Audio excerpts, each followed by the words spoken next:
Introducción. Las enfermedades cardiovasculares suponen en la actualidad la primera causa de muerte en el mundo occidental, junto con una de las principales causas de morbilidad entre las poblaciones que lo conforman, por lo que tienen un gran interés desde el punto de vista social y médico.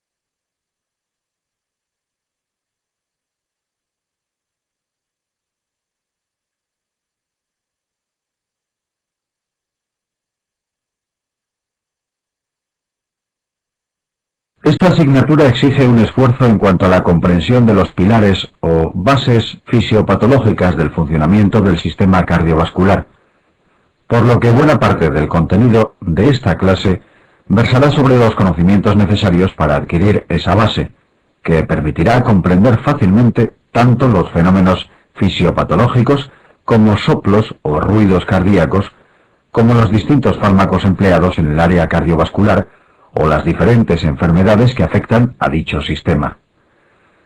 No obstante, en ocasiones es preciso recurrir a generalizaciones para facilitar la comprensión de los apartados que podrían, en algún caso, inducir a error en circunstancias particulares, por lo que el estudio de la asignatura exige trabajar el manual CTO como texto base de estudio.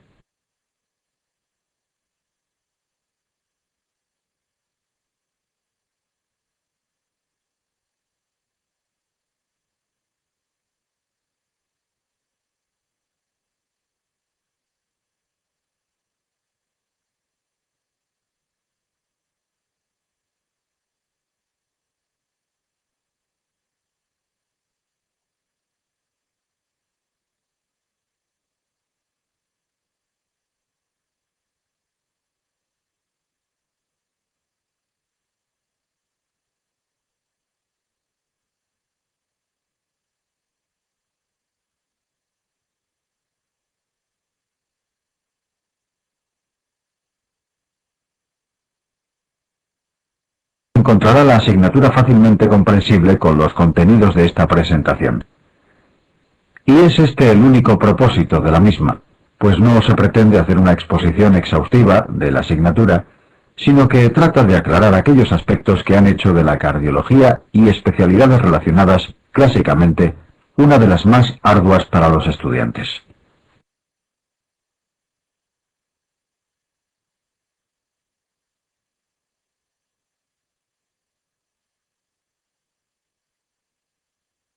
Potencial de acción cardíaco.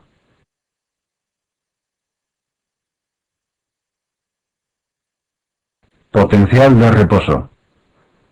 La célula cardíaca en condiciones de reposo se encuentra polarizada, es decir, tiene carga eléctrica diferente en el interior y el exterior celular. La célula está llena de unas moléculas grandes con carga negativa, que son las proteínas, y que al tener gran tamaño, no difunden libremente a través de la membrana plasmática. Existen varios iones con carga positiva que tratan de compensar ese exceso de negatividad, entrando en el interior celular como el sodio, el calcio o el potasio. Sin embargo, la membrana es bastante impermeable tanto al sodio como al calcio en condiciones normales. No así para el potasio, que difunde de forma más o menos sencilla, por lo que este es el ion determinante del potencial de reposo de la célula cardíaca.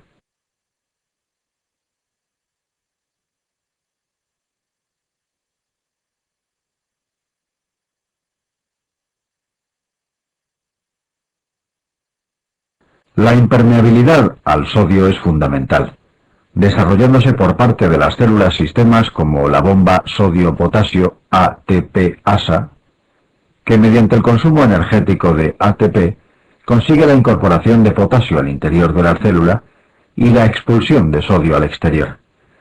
El calcio realmente no se encuentra en gran concentración en el plasma, sino acumulado en unas vesículas que conforman el sistema reticulosarcoplasmático, que están dentro de las células, pero con el ion excluido del citoplasma. Por todo ello, a pesar de la gran cantidad de potasio que hay en el interior de la célula, a diferencia del sodio y el calcio, que son bastante pobres en el citoplasma, sus cargas positivas no consiguen compensar el exceso de negatividad de la célula, por lo que decimos que en condición normal la célula está polarizada, pues hay más cargas negativas en el interior que en el exterior, con un potencial en torno a menos 90 milivoltios para las células musculares cardíacas.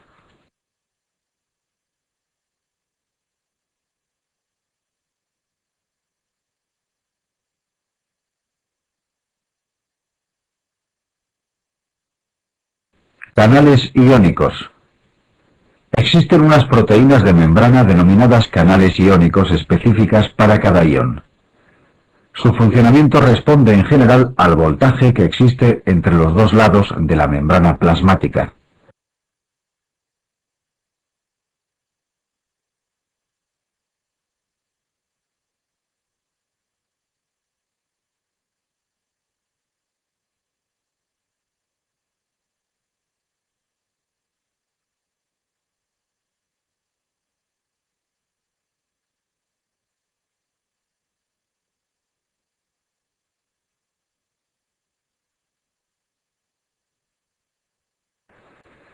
La primera figura representa un canal de sodio en condiciones basales, en torno a menos 90 milivoltios. Este canal se encuentra cerrado y no permite el paso de iones a su través. Ante determinados estímulos que producen un cambio en el potencial de membrana, es decir, al permitir que entren algunas cargas positivas más de las normales, se puede conseguir llegar a un nivel denominado potencial umbral, en el cual todos los canales de sodio de la superficie celular cambian su conformación pasando al estado de la segunda figura, es decir, abierto o activo, permitiendo el paso del ion sodio a su través. Eso permite una entrada masiva de sodio al interior de la célula durante esta primera fase de lo que se denominará potencial de acción.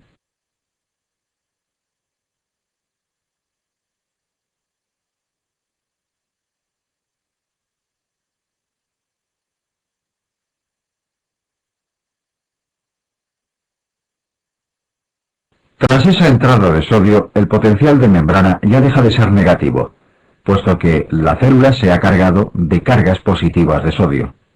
Eso produce un nuevo cambio en la conformación a modo de una bola con una cadena que consigue tapar el orificio por el que estaba entrando el sodio, y se produce la inactivación del canal.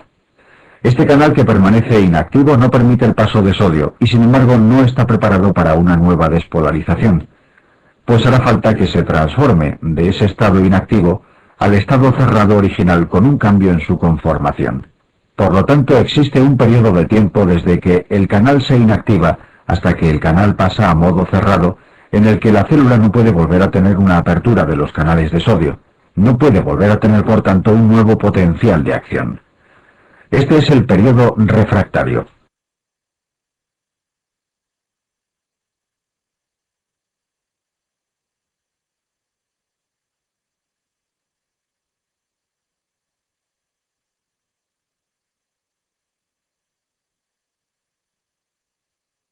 Fase cero. La diferencia de potencial entre los dos lados de la membrana, que como hemos dicho en reposo está entre los menos 90 milivoltios, sufre pequeñas oscilaciones de la línea de base producidas por la entrada y salida continua de algún ion. Cualquier estímulo que sufra la célula va a producir una pequeña alteración en la impermeabilidad que tiene en condiciones normales la membrana al sodio, permitiendo algo de entrada de dicho ion al interior.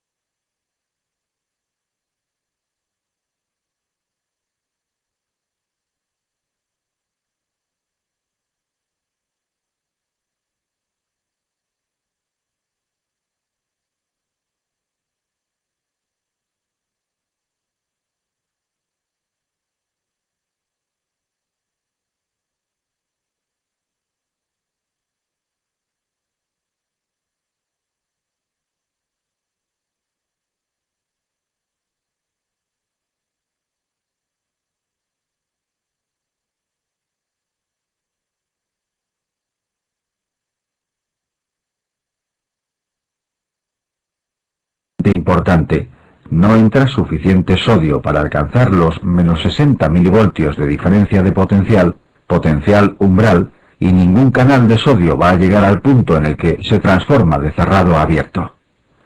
Por lo tanto, la bomba sodio-potasio ATP-ASA va a devolver al sodio al exterior celular recuperándose el potencial de reposo. Eso se denominaría un estímulo subumbral, flecha roja.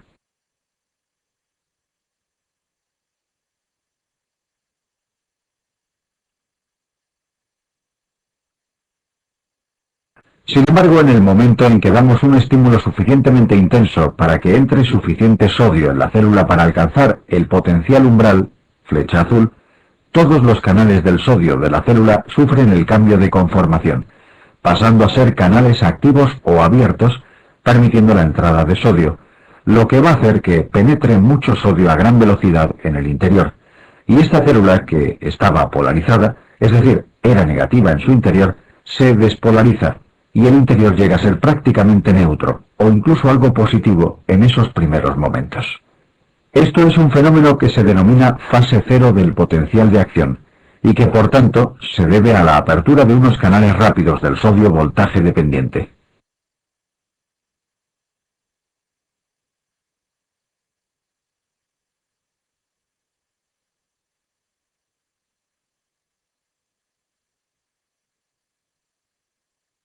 Fase 2.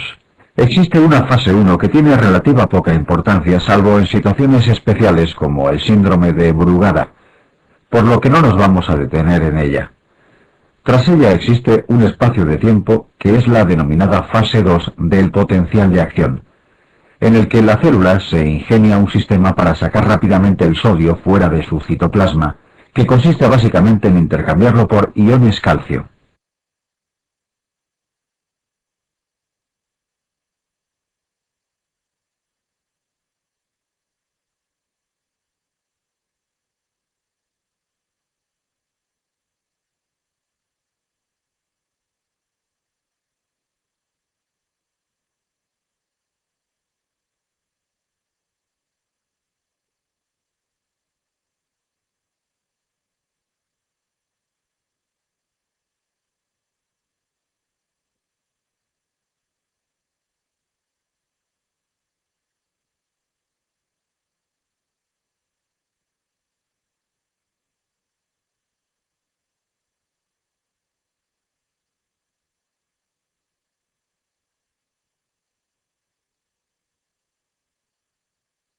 Durante esta fase 2, por lo tanto, se va produciendo un cambio cuantitativo en el contenido de los iones del citoplasma, que va a transformarse de ser muy rico en sodio a ser muy rico en calcio, si bien el potencial eléctrico se va a mantener más o menos constante, por lo que se llama fase de meseta o fase de plató, en el que la célula persiste despolarizada y que, resumiendo, se debe a la apertura de unos canales lentos para el calcio.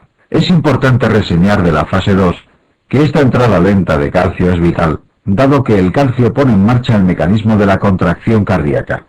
Luego, cada vez que haya una fase 2, habrá una contracción cardíaca, es decir, un latido del corazón.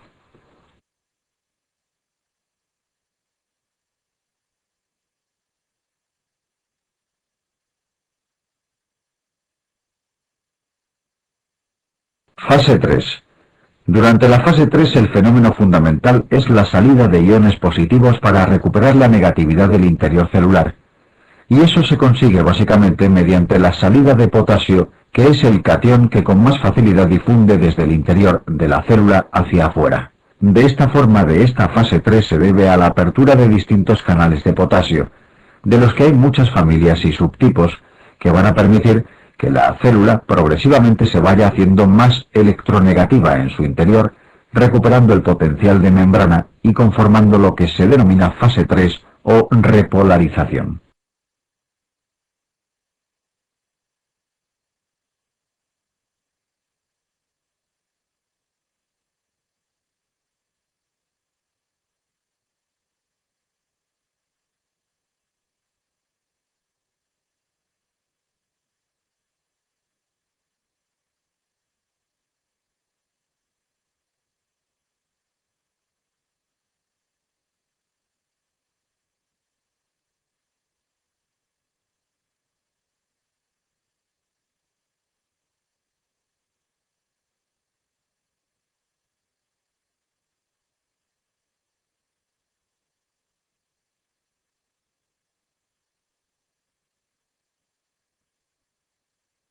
La bomba sodio-potasio sigue trabajando y se va devolviendo el calcio al sistema reticulosarcoplásmico, con lo que se recupera el equilibrio basal, encontrándose de nuevo preparada la célula para recibir una nueva despolarización, es decir, un nuevo potencial de acción.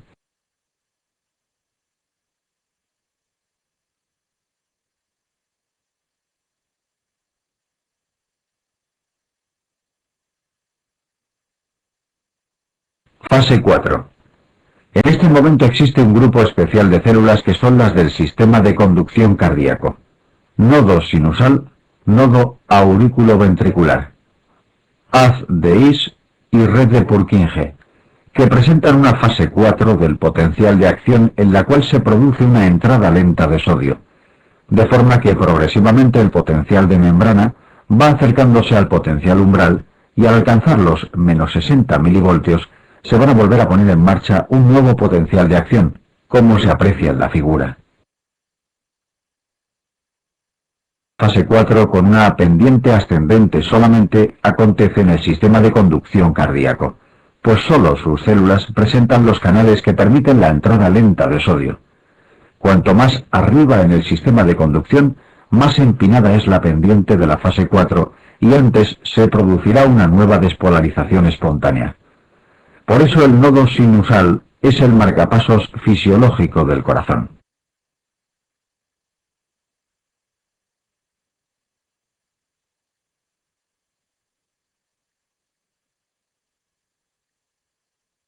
Además, esta fase 4 se ve muy influenciada por el sistema vegetativo a nivel de ambos nodos, de forma que el estímulo simpático hace que la entrada de sodio sea mayor, es decir, empina la pendiente de la fase 4, línea punteada, permitiendo que alcance antes el nivel umbral, y por lo tanto provocando un nuevo potencial de acción antes de lo que ocurriría en ausencia de estímulo simpático.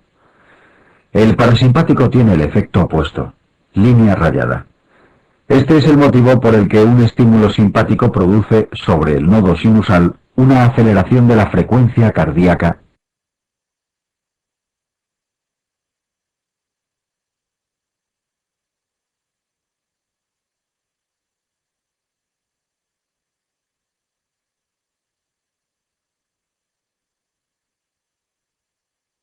Conducción del impulso. Si una célula cardíaca se encuentra vecina a otra célula, está conectada a ella mediante unas uniones gap que permiten el paso de iones a su través.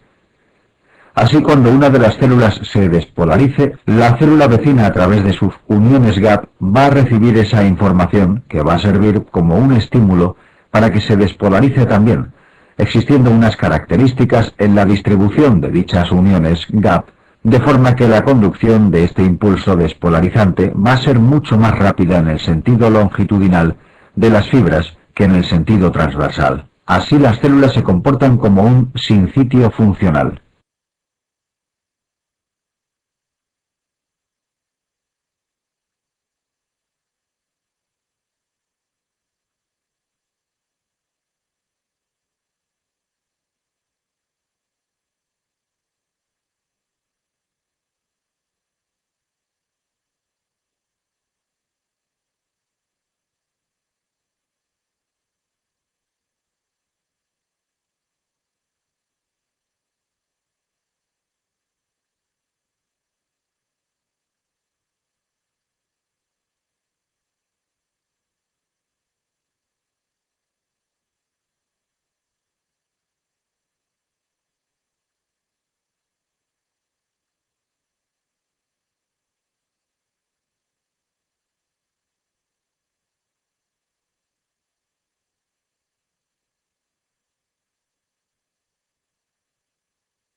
El impulso que viaja a través del sistema de conducción va a hacer que, por ejemplo, si una célula de la red de Purkinje está poco a poco aumentando su nivel de potencial de membrana con una pendiente muy tendida, puesto que tiene una entrada muy lenta de sodio, antes de que llegue a alcanzar por sí misma el potencial umbral, le llega desde arriba, a través de las uniones gap, la señal para despolarizarse.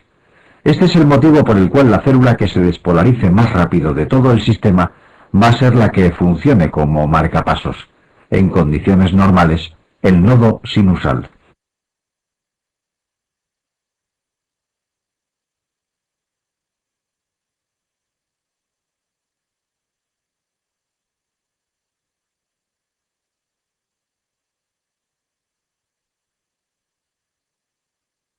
Fármacos antiarrítmicos.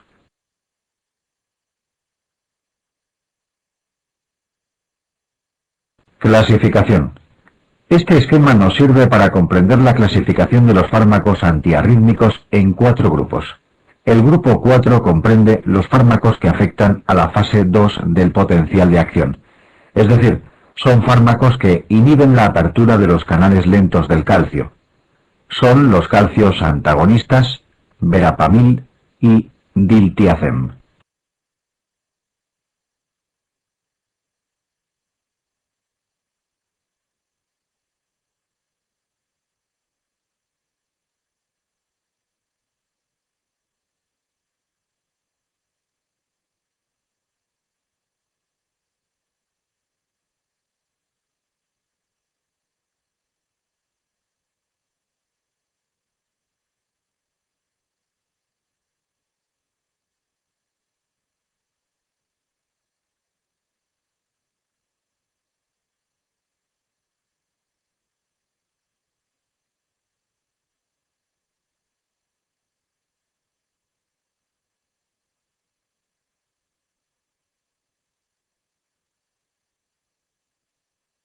El grupo 3 lo conforman los fármacos que tienen la capacidad de inhibir los canales de salida de potasio durante la fase 3 de repolarización, alargando la duración del potencial de acción.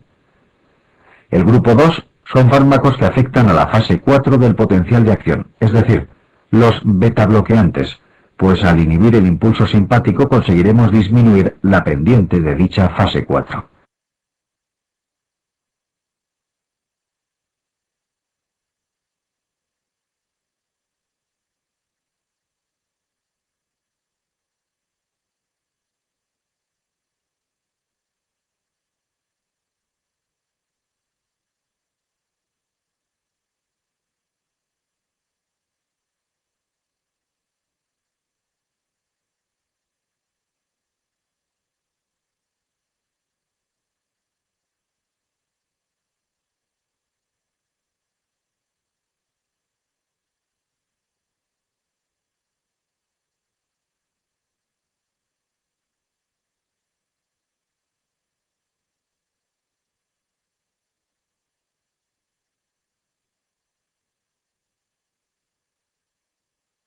El grupo 1 son fármacos que interfieren con la apertura de los canales rápidos de sodio, es decir, afectan a la fase cero del potencial de acción. Al estar incluidos, un gran número de fármacos se dividen en tres grupos: 1A, 1B y 1C. Enlentecen la velocidad de conducción del impulso despolarizante y no alteran la duración del potencial de acción, salvo los 1A, que también inhiben la salida de potasio, actuando pues como grupo 1 y 3 a la vez.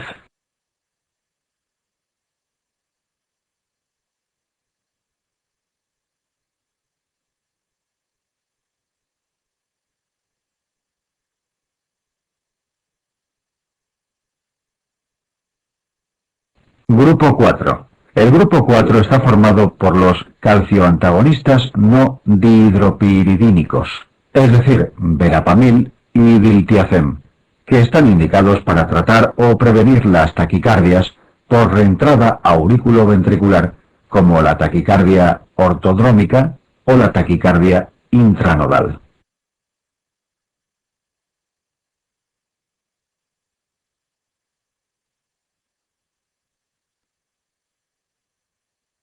También se utilizan para frenar el nodo AV en pacientes que presentan taquicardias en las aurículas como fibrilación auricular o flúter auricular crónicos. El efecto secundario fundamental es el inotropismo negativo, puesto que al inhibir la entrada de calcio entre las células disminuyen la fuerza contráctil del corazón. También son cronotropos negativos, pues ambos nodos tienen un potencial de acción algo diferente al explicado, en el que la fase cero depende mucho de la entrada de calcio. Otros efectos son la vasodilatación por relajar el músculo liso vascular, el estreñimiento o los edemas en miembros inferiores.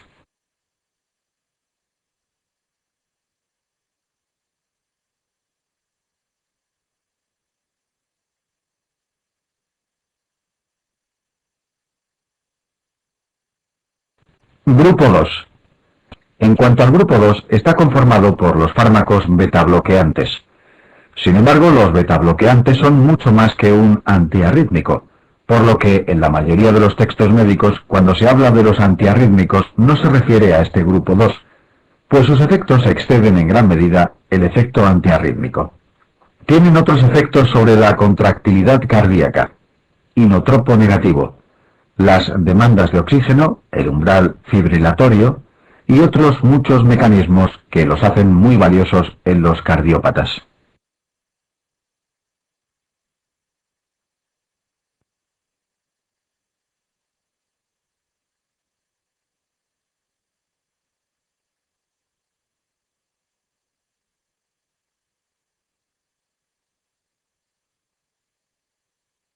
Si nos centramos en su efecto antiarrítmico, hay que decir que lo más relevante es su efecto de freno sobre el nodo sinusal y auriculoventricular, y por tanto de control de la frecuencia cardíaca en respuesta a la fibrilación o flúter auricular.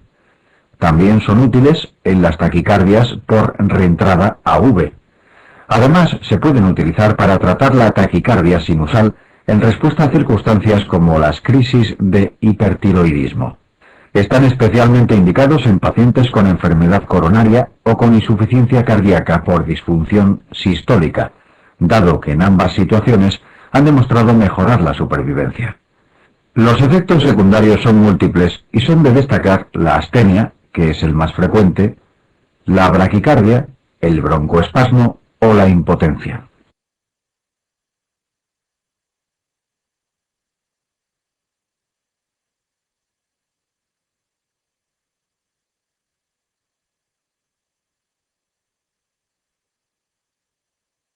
Grupo 3.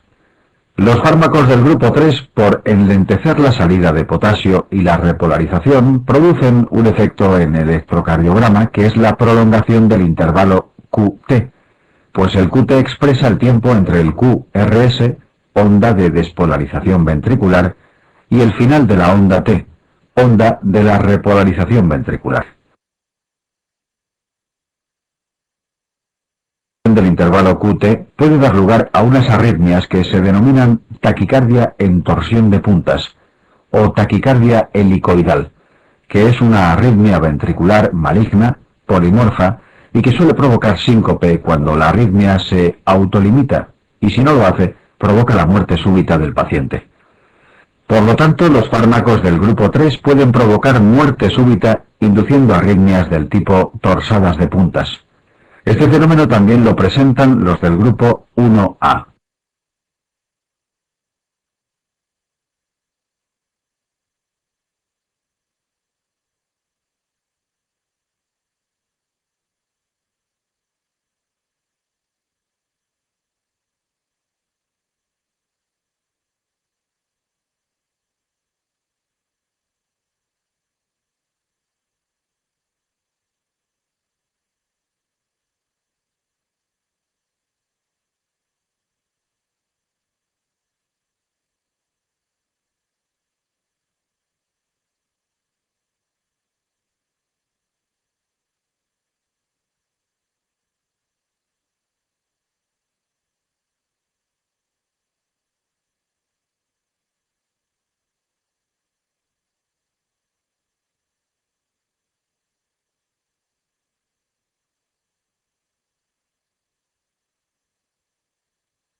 Por este motivo, los fármacos grupo 3 deben iniciarse a nivel intrahospitalario, especialmente los primeros 3 o 4 días, pues en ese tiempo es cuando es mayor el riesgo de provocar torsadas de puntas.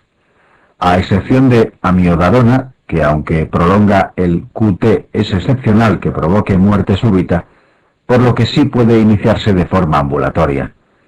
Sin embargo, con sotalol o dofetilide, el riesgo alcanza casi el 5% de los pacientes.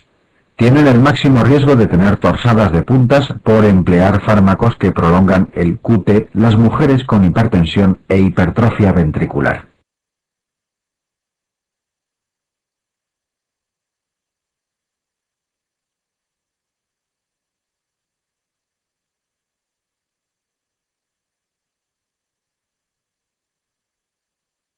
Amiodarona probablemente sea el mejor antiarrítmico de que disponemos, pues puede ser útil prácticamente en cualquier arritmia. Sin embargo, como fármaco de primera elección, hay que saber que es el único antiarrítmico que se puede emplear de forma crónica en pacientes que presentan cardiopatía estructural, es decir, el paciente que tenga cualquier enfermedad estructural del corazón que necesite un tratamiento antiarrítmico crónico. El único fármaco que puede recibir es la amiodarona, excepción hecha de los betabloqueantes que son algo más que un antiarrítmico. Amiodarona son sus efectos secundarios frecuentes: afectación cutánea con fotosensibilidad, depósitos corneales en bigotes de gato, alteraciones tiroideas, tanto hiper como hipotiroidismo, por tener yodo en su composición, fibrosis hepática o pulmonar. Esto hace que a largo plazo el paciente no tolere el fármaco. El sotalol es un fármaco betabloqueante, pero su efecto predominante es de grupo 3, por inhibición de canales repolarizantes de potasio. Dado que los pacientes con enfermedad coronaria tienen necesidad de tomar un betabloqueante, sotalol puede ser útil para tratar las arritmias en estos pacientes, especialmente para prevenir la fibrilación auricular.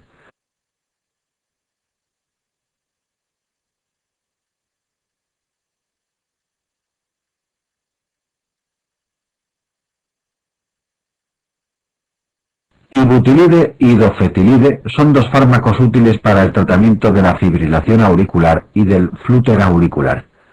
Esta última arritmia, el flúter auricular, es muy resistente al tratamiento con fármacos antiarrítmicos, siendo estos dos los únicos que tienen cierta cabida en su tratamiento.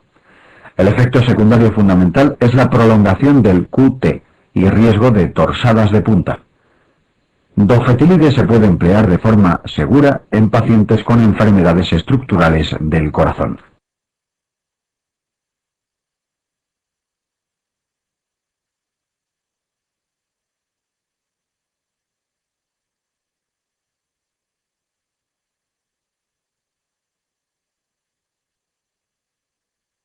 Grupo 1A. Del grupo 1A son los más relevantes la quinidina y la procainamida. La quinidina se puede administrar por vía oral y es útil tanto para la fibrilación auricular como para arritmias ventriculares. Sin embargo, tiene efectos secundarios muy acusados a nivel gastrointestinal, que hacen que su empleo en la actualidad está en franca recesión.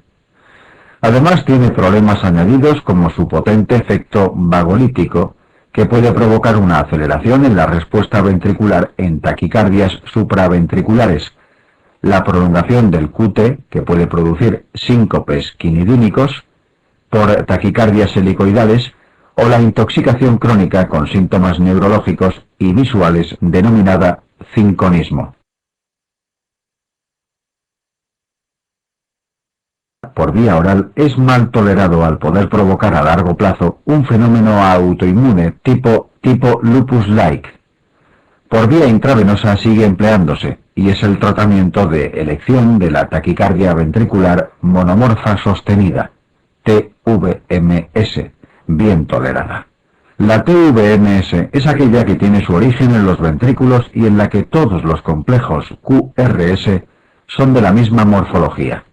Para tratarla con antiarrítmicos es necesario que el paciente la tolere hemodinámicamente, puesto que si está inestable lo que estaría indicado es hacer una cardioversión eléctrica urgente, igual que ocurre en cualquier otra arritmia.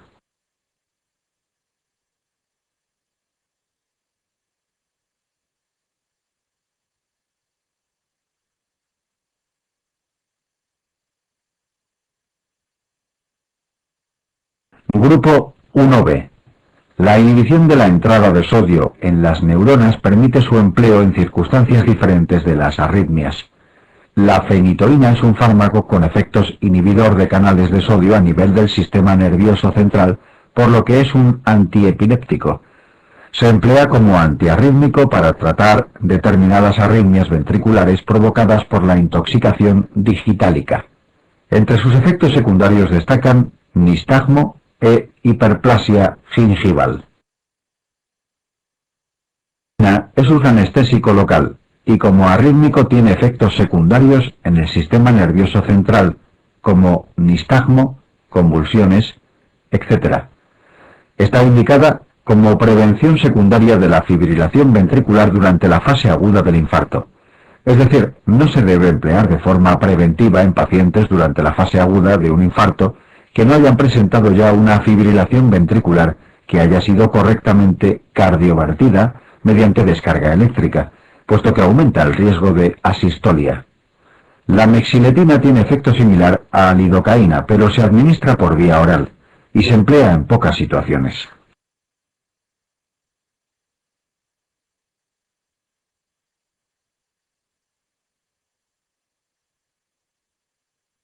Grupo 1C. Flecainida. En la actualidad se considera el fármaco más eficaz para cardiovertir la fibrilación auricular, FA. Su eficacia ronda el 70%, y propafenona es probablemente la segunda más eficaz. Para prevenir la FA, los más eficaces son amiodarona y sotalol. El efecto secundario más importante de los 1C es la posibilidad de provocar un flúter denominado flúter 1C. Otros efectos adversos se muestran en la tabla, aunque suelen ser bien tolerados.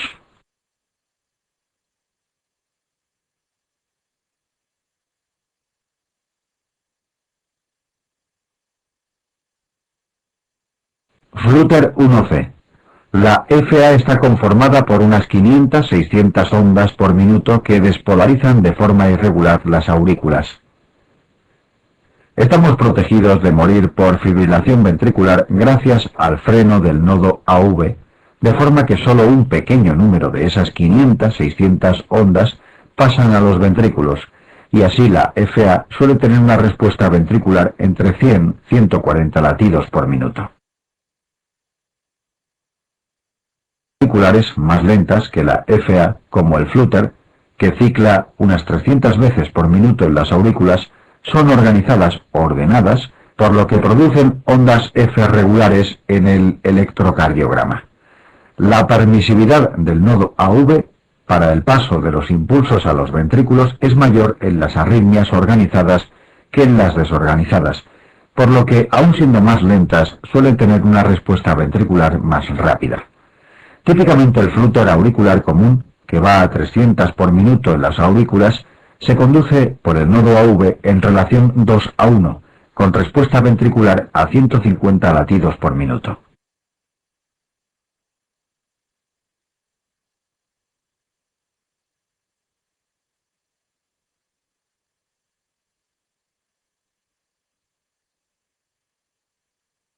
Cuando se emplean antiarrítmicos para intentar cardiovertir una FA, pueden ser eficaces o no, pero hay que considerar la posibilidad de que no llegue a cortarse la arritmia, pero sí a organizarse en un flúter, generalmente enlentecido en las aurículas por el fármaco, por ejemplo a 200 ciclos por minuto.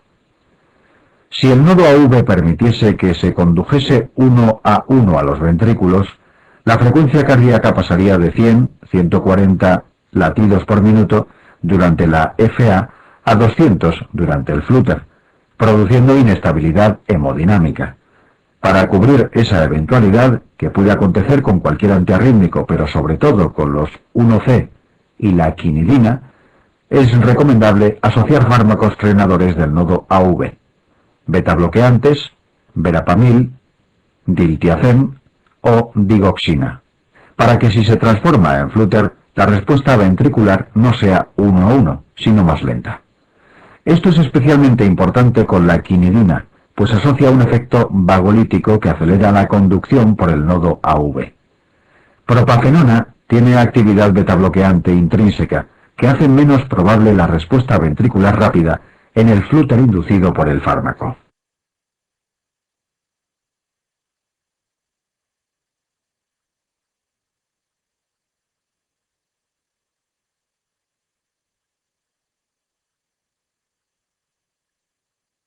Otros antiarrítmicos. La adenosina o ATP se utiliza por vía intravenosa y su efecto dura unos segundos. Básicamente produce un bloqueo transitorio de los nodos sinusal y AV. Esto permite cortar la crisis de taquicardia mantenidas por fenómenos de reentrada AV. También se utiliza para hacer el diagnóstico diferencial de las taquicardias de QRS ancho. El principal efecto secundario es el broncoespasmo por la estimulación de receptores A2 adenosínicos a nivel bronquial, cuyo antagonista o antídoto sería la aminofilina o teofilina intravenosa. Puede provocar tanto fibrilación auricular como fibrilación ventricular, por lo que su empleo debe realizarse siempre en las proximidades de un desfibrilador. Es frecuente que los pacientes se quejen de una intensa sensación de calor, muy molesto aunque breve.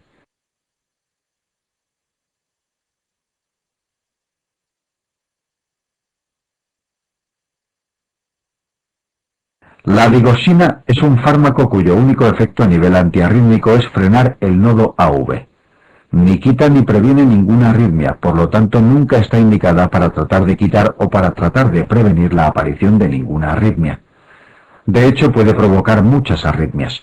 Su única indicación, por tanto, es como frenadora del nodo AV ante pacientes con arritmias auriculares crónicas que necesiten un control sobre la respuesta ventricular a nivel del nodo AV.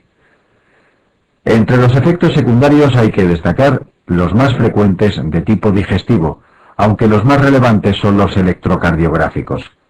Como frena el nodo AV por ser vagotónica, puede producir bloqueo AV. El efecto más frecuente sobre el electrocardiograma es la aparición de extrasístoles ventriculares, y el más específico es la aparición de una taquicardia supraventricular con bloqueo AV variable.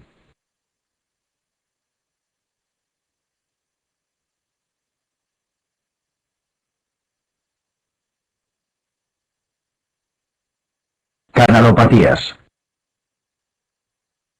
Clasificación.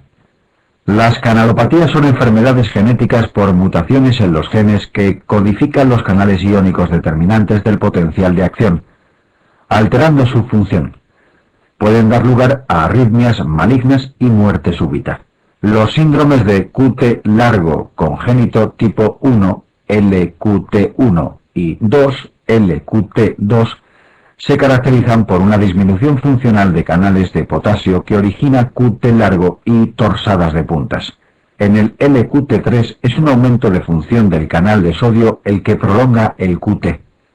Para los tipos 1 y 2 el tratamiento incluye betabloqueantes y desfibrilador automático implantable, DAI si persiste sintomático.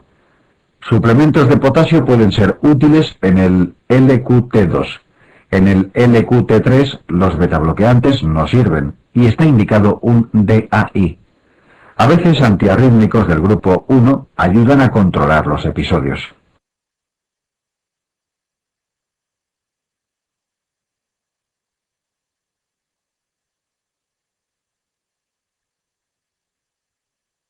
El síndrome de Brugada se caracteriza por un ECG típico que consiste en bloqueo incompleto de rama derecha, es decir, patrón de RSR' en V1, al que se asocian elevación de segmento ST en V1 a V3 con la onda T negativa. Lo causan mutaciones que hacen hipofuncionante el canal de sodio. Se asocia a fibrilación ventricular FV que aparece típicamente durante la fiebre o el sueño. El tratamiento es el implante de un DAI.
QT corto lo producen mutaciones que hacen hiperfuncionantes a canales de potasio, acortando la repolarización de la célula y el QT. La arritmia asociada también es FV y el tratamiento es el implante de DAI. La taquicardia ventricular catecolaminérgica familiar está producida por una mutación en el receptor de rianodina del sistema retículo-sarcoplásmico, involucrado en la liberación y recaptación del calcio, cuya arritmia característica es la FV, y cuyo tratamiento incluye betabloqueantes e implante de DAI.